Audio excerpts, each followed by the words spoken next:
sa wakas, nagkita na rin ulit tayo. Kulot, kumusta nga pala yung investment mo? Balita ko, na-scam ka raw eh. Ay, ayos lang yun. Sariling pera ko naman yun eh, hindi ko naman inutang.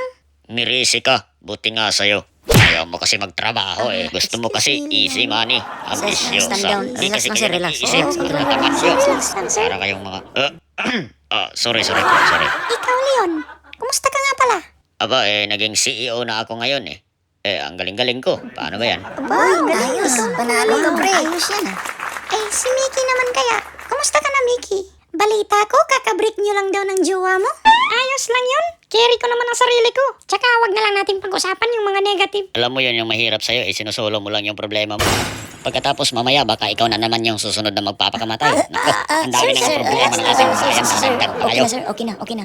Okay lang yan siya. Sir, Okay. wala naman pong problema eh. Sorry. Ay nako, ikwento ko na nga lang.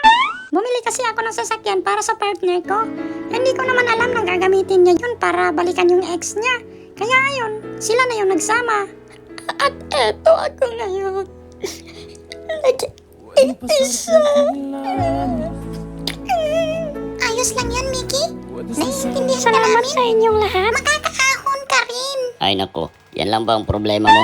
Wala pa yan sa kalingkingan ng pinagdaanan ko eh. Sana. Yan ang hirap sa inyo eh. Konting problema lang, dinidibdib nyo na agad. Eh di, wow. Ba't kasi hindi na lang kayo gumaya sa akin? Ayos ka lang ba, Mickey? Aminin ko na, ang totoo hindi talaga ito friendly advice. Mickey, tika Gusto ko lang talagang isiwalat lahat ng mga kahinaan nyo para naman makita ng lahat kung gaano ako katibay at Iyon katatag. utang na loob. Tama na po. Pati yung mga kabubuhan nyo para malaman ng lahat kung gaano ako katalino. Alis tuloy si Mickey. Oo na, Leon. Oo, yan, Bilib na Leon. kami sa'yo. Sana masaya ka Totoo na. naman, di ba? Iba-iba kasi tayo ng tolerance. Marami rin akong nagawawang pagkakamali at pagkukulang at dahil doon, gusto kong makita yung pagkakamali ng iba para naman mabawasan yung bigat ng aking kalooban.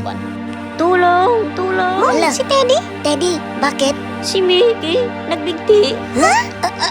Ano? Nakita nyo na, mahina nga talaga siya. Hindi niya kayang pasanin yung mga problema niya eh. Hindi, kasi may iniwan siyang sulat. Kahit daw mag-isa siya, kayang-kaya niya raw lahat ng mga problema niya. Pero hindi niya raw kinaya yung mga payo sa kanya na may dalang pangungutya. Galing pa mismo sa isang kaibigan. Aray mo.